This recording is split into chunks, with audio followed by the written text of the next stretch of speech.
हो जाते बनंदी हूंदी बाहे उलाव चंदा हूंदा रे जेके जेके हूंदा सूर जेके सुजंदा हूंदा रे जाते बनंदी हूंदी बाहे उलाव चंदा हूंदा रे जेके जेके हूंदा सूर। दोस्तों हिन वक़्तु मूंसां गॾु साईं ख़ान मोहम्मद साहिबु आहिनि ऐं साईं ख़ान मोहम्मद साहिबु जेको आहे उनजी हिकिड़ी ज़बरदस्त ॻाल्हि आहे। बाक़ी ॿ टे ॻाल्हियूं आहिनि। हिकु त सिंध जो हिकु भलोड़ जेको क़ौमी रागी आहे सरमद सिंधी, साईं ख़ान मोहम्मद सरमद सिंधी सां गॾु राग ॻाईंदा हुया। ऐं इन खां अलावा जेका अहम ॻाल्हि आहे उहा इहा आहे त साईं थाल ते जेको असांजे घरनि में आमतौर ते हुजे थो उन थाल जे सुरनि खे पंहिंजे राग सां मिलाए करे हिकु बहितरीनु राग पेश कनि था। त हिकु असासो आहिनि असांजो ऐं लाज़मी सरमद सिंधी बि हर कंहिंजी दिलनि में अञा ताईं आहे। संदसि गीत जेके आहिनि उहे क़ौमी गीत अञा ताईं असांजी दिलनि में हुजनि था। सो अॼु मौक़ो मिलियो आहे त साईं ख़ान मोहम्मद साहिब सां मुलाक़ात जो, जंहिं सरमद सिंधी सां गॾु ॻायो आहे त हुन सां कचहरी बि कयूं ऐं रिकार्ड बि ॿुधूं। सर छा तव्हांखे यादि आहे कुझु ॿुधायो? यादि ई कोन्हे पंहिंजी। हा मां जो असुल गोठां प्रियालो आहे। हा मानी सर सी वाबड़ा में उर्दू में लेबानी पोइ हाणे रिटायर थी विया आहियूं त हाणे कराची शिफ्ट आहियूं। अच्छा, पोइ सर्विस सां गॾु राजमन में खां वठी आवाज़ मुंहिंजो भलो हुयो। ईअं 8-8 9 कलाक थाल ते ॻाए वेंदा। अच्छा हा हाणे कुझु वरी उमिरि बि जी तक़ाज़ा बि आहे। थाल ते ई ॻाईंदा आहियो? थाल ते मां ट्राई कई हुन मोहनलाल वटि सखर जेके जंहिं सरमद जी कैसेट कढी पोइ उन वटि मां रिहर्सल कयो हुयो। अच्छा सही आहे। पोइ वरी मधुर ज़िंदगी लामहदूद मसाइल हा हिन करे वरी कोन निकिरी सघियासीं अॻिते। तव्हांखे तव्हां कुझु ॿुधाईंदा त पोइ तमामु थी। हा बिल्कुलु ॿुधाईंदासीं। चलो पोइ थाल अचे जेको हाल आहे। जंहिंखे जंहिंखे हूंदा सूर तंहिंखे सुजंदा हूंदा रे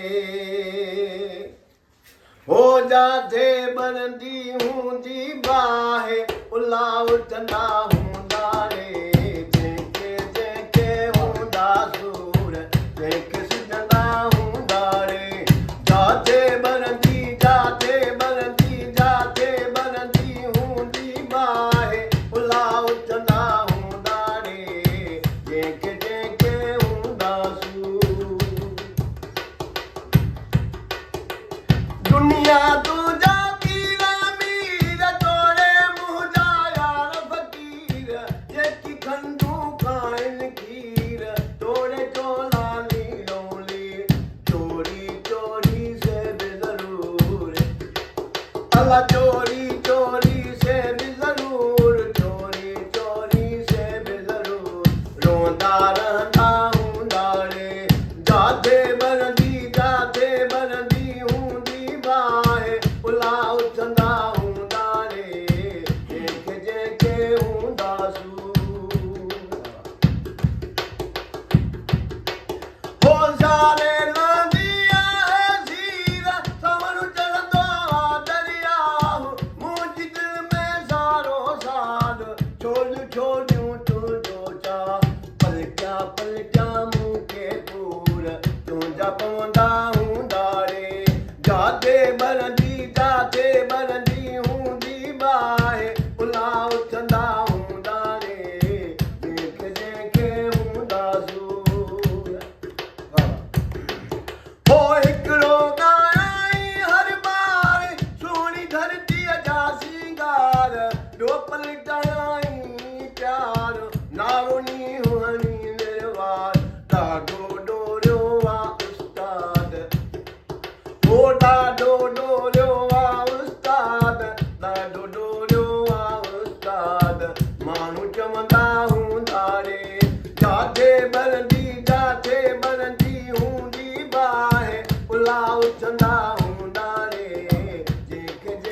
तमामु बहितरीनु साईं, मज़ो अची वियो थाल खे इस्तेमालु करे उनखे मौसीक़ी जो रंग ॾियणु ऐं वरी पोइ उन खां पोइ उस्ताद बुखारी जी शाइरी खे इन तरीक़े सां ॻाइणु, सो कमाल आहे। ऐं सरमद सिंधी सां गॾु बि उन्हनि जो राग थियलु आहे। इन खां अलावा बि साईं जिन पाण ॿुधायो त मधु सखीराणी वारो जेको किस्सो आहे उहो बि, त साईं तव्हांखे सलाम आहे असांजे तरफ़ां, ऐं खोड़ सारा दोस्त तव्हांखे ॾिसंदा इनशाला। ऐं कॾहिं वरी मौक़ो मिलियो त वरी अची ॿुधबो, वरी मुलाक़ात करबी। हाणे छा ॻायो बि पिया या हिनखे शौक़ु आहे हिनखे? न बसि इहो संगत में करे कयो था, बाक़ी तव्हां बाक़ी न। सो उमेद त तव्हांखे मज़ो आयो हूंदो।